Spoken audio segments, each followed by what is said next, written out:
spring is here, and that means maintenance for our car, maybe new maintenance for our car. I don't know, but we're going to find out with automotive expert Tom Grothous. Tom, what do we do in the spring? What do we do in the spring? Well, you know, everybody always says oil changes, you know, and air filters and things of that nature, which is, of course, you know, if you don't drive a lot, 2 times change your oil a year, spring and fall.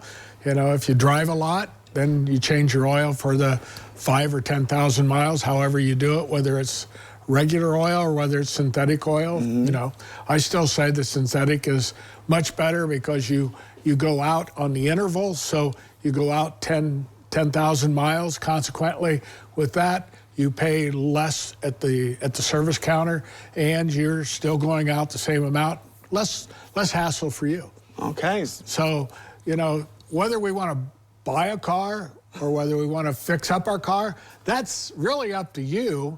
And you know, whether there's tariffs or no tariffs, the car prices are going to go up anyway. True. Because they're newer cars.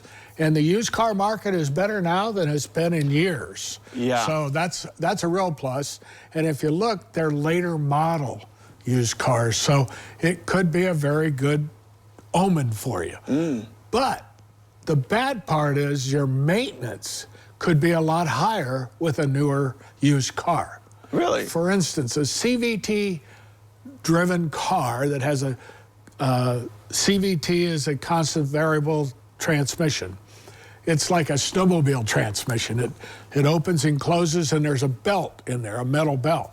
And that fluid is very, very important to keep clean. Unlike your other transmissions, if it got a little brown, you would, oh, we better change the oil, and consequently the transmission would come back to life again because you got better fluid in there. Yeah. With a CVT transmission, if that belt gets worn in a groove or the disc get wore, you've got problems with that, and a new transmission fluid isn't going to help.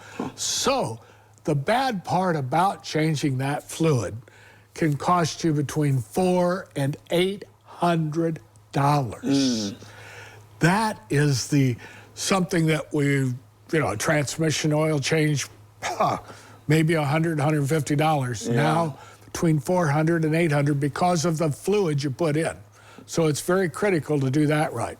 Something also you have to look at when you're buying that used car is look to see if it has a timing belt or a timing chain in the engine. If it's got a timing belt, ask about it.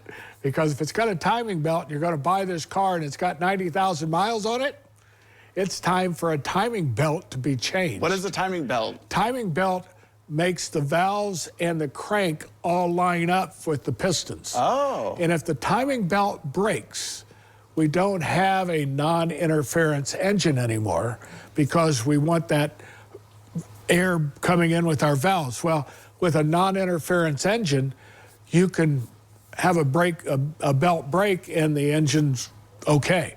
But with an interference fit valves, which we have now, if that belt breaks, you bend valves and punch holes in your pistons, and you've pretty much wrapped up $5,000 right there.